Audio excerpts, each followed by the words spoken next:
Bismillahirrahmanirrahim. Alhamdulillah Rabbil Alamin. Allahumma salli ala Sayyidina Muhammad wa ala ali Sayyidina Muhammad. Secara ringkas, izinkanlah kami membacakan manaqib Sayyidul Walid Almarhum Al-Maghfurlah Al-Habib Idrus bin Hashim bin Husain Al-Attas, dengan tujuan untuk meneladani dan mengambil barakah kehidupan para orang-orang saleh. Beliau Al-Habib Idrus bin Hashim Al-Attas terlahir dari pasangan yang saleh dan saleha. Ayah beliau adalah Al-Habib Hashim bin Husain Al-Attas, termasuk salah satu cucu daripada Al-Habib Ali bin Abdurrahman Al-Habsyi Kuitang. Ibu beliau adalah Asy-Syarifah Alawiyah binti Idrus bin Salim Al-Attas. Beliau Al-Habib Idrus bin Hashim Al-Attas lahir di Kuitang pada tanggal 19 Desember 1949, bertepatan dengan 28 Safar 1368 Hijriah, pukul 6.30 pagi. Nasab beliau As-Sayyid Asy-Syarif Al-Habib Idrus bin Hashim bin Husain bin Muhammad bin Abdullah bin Muhammad bin Abdul Qadir bin Abdullah bin Syekhan bin Abdurrahman Ibnul Imam Qutbil Anfas Al-Habib Umar bin Abdurrahman Al-Attas sahib ratib, dan terus bersambung sampai baginda Nabi besar Muhammad sallallahu alaihi wasallam. Sejak kecil beliau dididik oleh ayahnya Al-Habib Hashim bin Husain Al-Attas untuk mengenal para ulama-ulama dan orang-orang saleh, dan tak pernah lupa selalu ikut menghadiri berbagai majlis ilmu, terutama Majlis Ta'lim Al-Habib Ali bin Abdurrahman Al-Habsyi Kuitang. Karena lingkungan beliau memang tak jauh-jauh dari Majlis Ta'lim Kuitang. Kakek beliau Al-Habib Husain Al-Attas adalah menantu daripada Al-Habib Ali bin Abdurrahman Al-Habsyi Kuitang.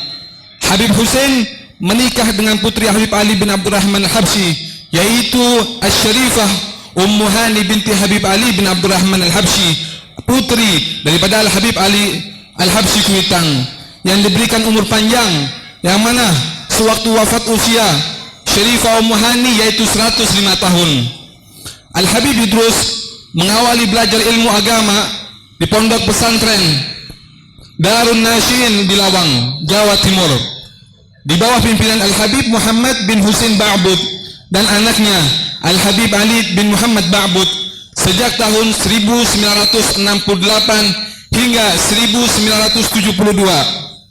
Tak lelah mencari ilmu, beliau melanjutkan pendidikan akademisnya di Kuwait sejak tahun 1973 sampai 1978. Di sana beliau mengambil program pendidikan Diploma of Art and Education in Teacher Institute of Education, yaitu belajar ilmu pendidikan Islam. Dan setelah itu beliau melanjutkan kuliah bahasa Arab di King Saud Universitas Riyadh, Saudi Arabia sejak tahun 1979 hingga 1983. Beliau juga pernah belajar bahasa Inggris di Migran Course Canberra, Australia tahun 1975. Sebelum beliau terjun dalam dakwah, beliau sempat bekerja di suatu perusahaan di Jakarta sambil membuka tempat sederhana les bahasa Arab di kediaman beliau. Selang beberapa waktu, setelah mendapat beberapa petunjuk yang mengganggu pergulatan batin, beliau semakin mantap fokus ke dunia pendidikan dan dakwah. Sebagaimana yang selalu beliau ceritakan kepada anak-anaknya, langkah memilih fokus dalam dunia dakwah terjadi setelah mengalami beberapa isyarah yang beliau dapat dan rasakan langsung. Di antaranya isyarah pertama, beliau bermimpi bertemu dengan wali songo, yaitu salah satu penyebar agama Islam di tanah Jawa, yaitu Sayyid Ali Rahmatullah, atau lebih diakrab dikenal dengan Sunan Ampel. Dalam mimpinya, Sunan Ampel memerintahkan kepada beliau untuk bertindak sebagai khatib di Masjid Agung Sunan Ampel. Tak hanya itu, beliau juga diberikan nasihat untuk memulai bergelut dalam dunia dakwah dan pendidikan Islam, sebagaimana cita-cita dan jalur pendidikan yang sudah beliau pilih sejak muda. Setelah itu Al-Habib Idrus menunaikan ziarah ke Sunan Ampel serta berziarah ke makam para habaib dan aulia di Pulau Jawa lainnya untuk mencari jawaban hati. Dan isyarah kedua, ketika beliau bertemu dengan Ainul Karim Al-Allamah Al-Habib Hasan Ibnul Imam Abdullah bin Umar Syatri, pengasuh pondok pesantren Rubat Karim di kota Yaman. Pada hari itu, seusai Habib Hasan Al-Syatri menghadiri pembacaan kitab Bukhari di majlis Habib Ali bin Abdurrahman Al-Habsyi Kuitang, saat itu Habib Idrus masih fokus bekerja dan tidak bisa hadir dalam pembacaan kitab Bukhari. Tak terduga, menjelang sore setelah pembacaan kitab Bukhari selesai, Habib Idrus bertemu dengan Habib Hasan Al-Syatri. Singkat cerita, Al-Habib Hasan mengetahui fakta jika Habib Idrus tidak hadir dan enggan ikut pembacaan kitab Bukhari karena prioritas kerja lebih utama. Sambil tersenyum, Al-Habib Hasan berkata, "Fihil asrar ya waladi." Ketahuilah bahwasanya pembacaan kitab Bukhari tersimpan banyak rahasia, wahai anakku. Kemudian beliau menasihati Habib Idrus seraya berkata, "Ya waladi, hada laisa makanak." Wahai anakku, ini bukanlah tempatmu, berdakwalah engkau. Dan hadirin, isyarah yang ketiga, ketika beliau bertemu Profesor Abuya Sayyid Muhammad Ibn Alwi Al-Maliki di Jakarta, di tempat beliau masih bekerja pada saat itu. Sedikit kilas balik, ini bukan pertemuan pertama mereka. Al-Habib Idrus pernah beberapa kali bertemu dengan Profesor Abuya Sayyid Muhammad bin Alwi Al-Maliki ketika masih melaksanakan pendidikannya di King Saud Universitas Riyadh.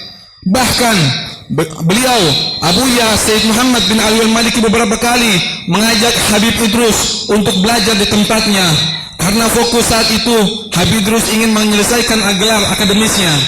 Al-Habib Idrus pun tak lupa beberapa kali ikut hadir ke majelis ilmu di tempat Abuya demi mencari berbagai ilmu bermanfaat.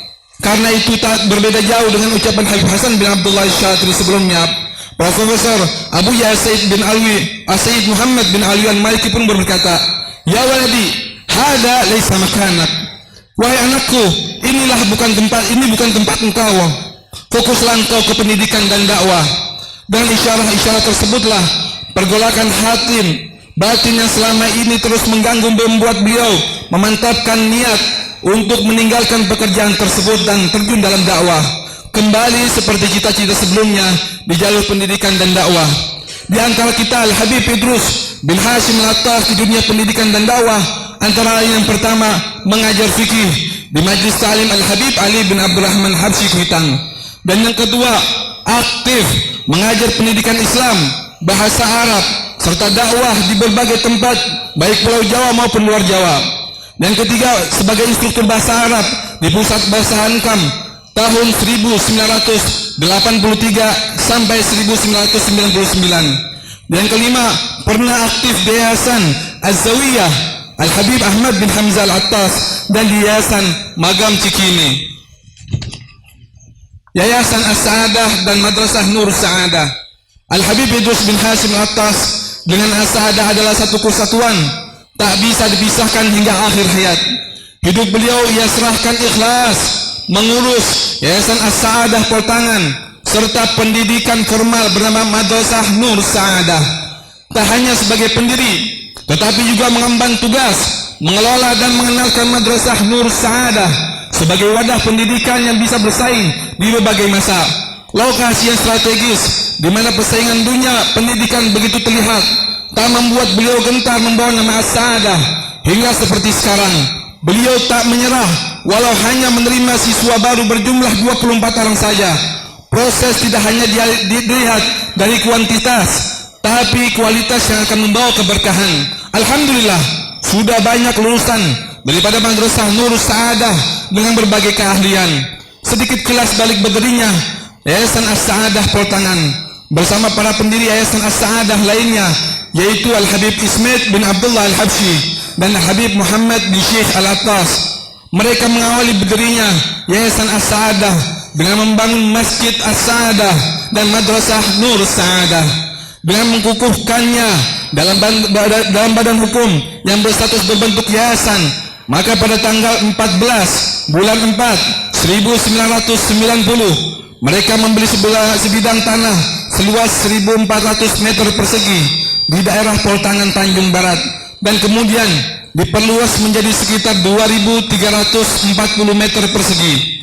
Nama Yayasan As-Sa'adah diberikan oleh Al-Habib Umar bin Hud Al-Attas. Beliau meresmikan Yayasan As-Sa'adah pada tanggal 8 Rabiul Awal setelah sholat subuh berjamaah tahun 1900 Masehi. Amanat beliau kepada Al-Habib Idrus bin Hashim Al-Attas dan para pengurus Yayasan As-Sa'adah di Masjid As-Sa'adah Potangan ini agar la tatrah as-sanadik, janganlah kau taruh kotak amal di masjid. Utlub ilallah wa la tatlub minan nas, mintalah kepada Allah dan jangan minta kepada manusia. Manusia beri walau 1 rupiah terima, tapi meminta-minta tidak. Itulah sekilas amanah yang Al-Habib Umar bin Hud Al-Attas berikan kepada almarhum Al-Habib Idrus bin Hashim Al-Attas. Oleh karena itu, salah satu moto Yayasan As-Sa'adah ini adalah menghidupkan yayasan, namun bukan hidup dari yayasan. Amanah itu dijalankan Al-Habib Idrus selama memimpin As-Sa'adah ini dari tahun 1990 sampai saat ini.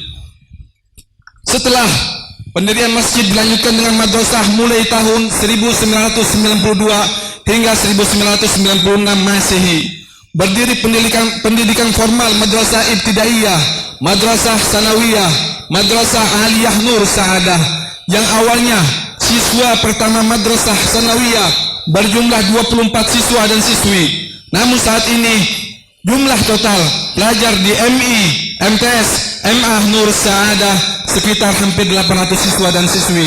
Dan sudah hampir 20 tahun terakhir pendidikan di MI, MTS dan MA Nur Sa'adah selalu beraktivitas berkat keteguhan dan kedisiplinan beliau mengurus pendidikan Yayasan As-Sa'adah Potangan. Bahkan semua anak-anak beliau diwajibkan untuk belajar di Madrasah Nur Sa'adah.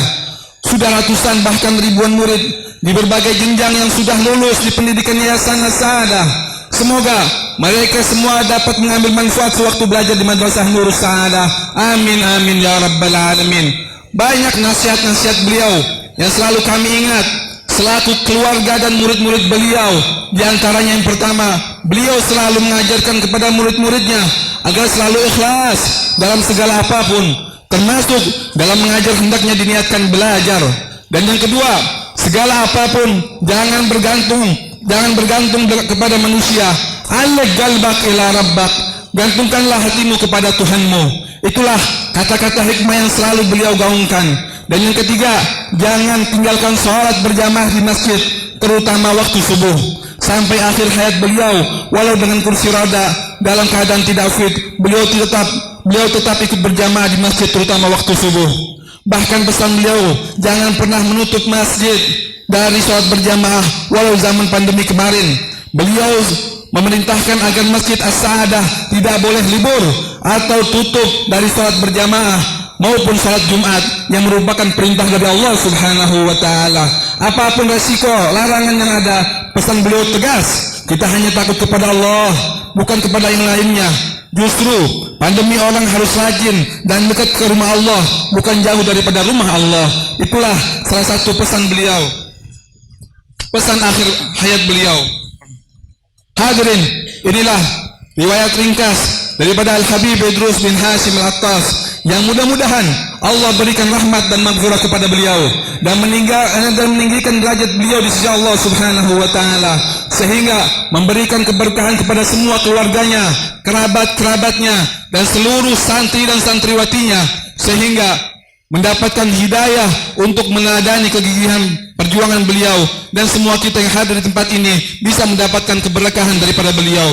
Dan kami mohon doa agar penerus beliau, anak keturunan beliau serta seluruh keluarga besar Yayasan As-Sa'adah dapat terus istiqamah meneruskan perjuangan beliau. Amin amin ya rabbal alamin. Rabbi fanfa'na bi barakatihim wahdina al-husna bi hurmatihim wa amidna fi tariqatihim wa ma'afatim minal fitani. Hakadha min wa minkum. Assalamu alaikum warahmatullahi wabarakatuh.